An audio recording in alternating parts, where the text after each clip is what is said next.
very easy to forget that this was a GameCube exclusive. And in fact, this is a fact that is pretty heavily downplayed by the community at large and is not brought up or addressed or like, you know, kind of talked about. You know, like if this game was still a Nintendo exclusive, would anybody care about it? And the answer is pretty obviously no. Okay, like if you look at like, you know, the games like say the original Resident Evil remake, games like Resident Evil 0, when you look at like Code Veronica, which was a Dreamcast exclusive, like what you tend to notice, the things that you do tend to see is that if it's not on a PlayStation console, it doesn't get the attention or praise from the masses. So Resident Evil 4, like, is not as good as other GameCube games. You know, I would say it's not as good as the original Metroid Prime. I'd say it's not as good as, like, Eternal Darkness. Like, there are so many, like, Luigi's Mansion. Like, there are so many Nintendo GameCube games that I've gone back to and played way more than I've ever played Resident Evil 4. But, like, the GameCube games, very stereotypically, have always been downplayed and ignored. Like, if it's a Nintendo game, if it's on a Nintendo console, like, the masses just don't play it.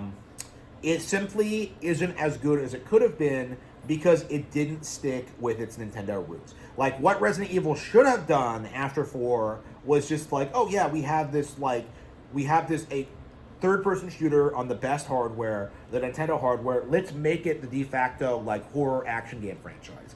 Like, they could have done that. You know, there were so many great Resident Evil games launching on GameCube at that time, and then, like, because of the multiplats, because of the PlayStations, like, because of the audience refusing to acknowledge the superiority of the Nintendo GameCube, how it was far more powerful and a far better console than the PlayStation 3, we got Resident Evil 5. A complete disaster that butchered 4, that completely destroyed it, and completely killed all momentum the Resident Evil brand had. Like, they would have been way better off continuing to make games exclusive to GameCube, exclusive to Wii, exclusive to Wii U, instead of trying to pander to, like, the mass audience, okay? Like, the simple fact of the matter is, this could have been a big video game franchise.